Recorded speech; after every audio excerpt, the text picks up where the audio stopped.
Operation सिंदूर नाम सुनने में देशभक्ति का लगता है, लेकिन असल में ये सिर्फ मीडिया पर किया सरकार का एक तमाशा था। कोई नहीं बता रहा है कि इस ऑपरेशन में हासिल क्या हुआ, कितने आतंकी पकड़े गए, हमारे कितने फाइटर जेट्स गिराए गए, कौन जिम्मेदार है, कौन किसकी गलती है, इसका हिसाब देने का दायित्व इस सरकार का। मावशे, परिणीती चोप्रा मावशे, ऐक, बाकी काही असेल तुमचं राजकारण, पण जेव्हा देशाची आर्मी आणि देशाच्या सर्वोच्च सुरक्षेवरती तुम्ही प्रश्न उठवता त्यावेळेस तुम्हाला भान पाहिजे। मीडियाने काहीही दाखवलं असेल पण तो तमाशा नव्हता। उद्ध्वस्त झालेली तळ या भारताने बघितलेत, पाकिस्तान गुडघ्यावर आलेला या भारताने बघितलाय। आणि तुमच्या या असल्या चाळ्यांमुळेच आहे ना काँग्रेसला कोणी मतदान करत नाही। तुमच्या मनात देशाबद्दल कोणतंही प्रेम नाहीये, म्हणून तुम्हाला लोक निवडून देत नाहीयेत। 4-2 बसलेला आहात तेवढेच आहेत तुम्ही।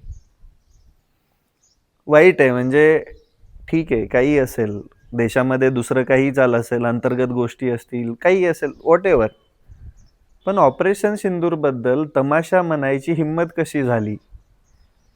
मग भारताचे सुरक्षा सचिव मिस्त्री आणि कर्नल सोफिया कुरेशी जेव्हा देशासमोर येऊन पत्रकार परिषद घेत होत्या, ते माहिती सांगत होत्या, ते चुकीची थोडीच होती। या देशामध्ये तुम्हा राजकारण्यांवर कोणाचा विश्वासही नसेल, पण इंडियन आर्मीवरती अजून पण विश्वास आहे, आणि तो विश्वास इंडियन आर्मीने, देशातल्या प्रत्येक सैनिकाने सार्थ ठरवलेला आहे। तमाशा वगैरे नाहीये।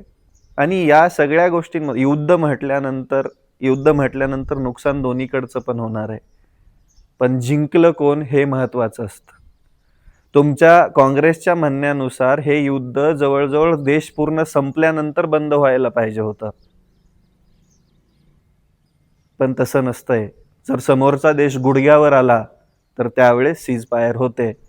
आणि बाकी काही असेल, पण देशाच्या आर्मी विरुद्ध असे शब्द तुम्हाला अशोभनीय आहेत। तुम्ही तुमच्या ठीक आहे लायकीनुसारच बोला।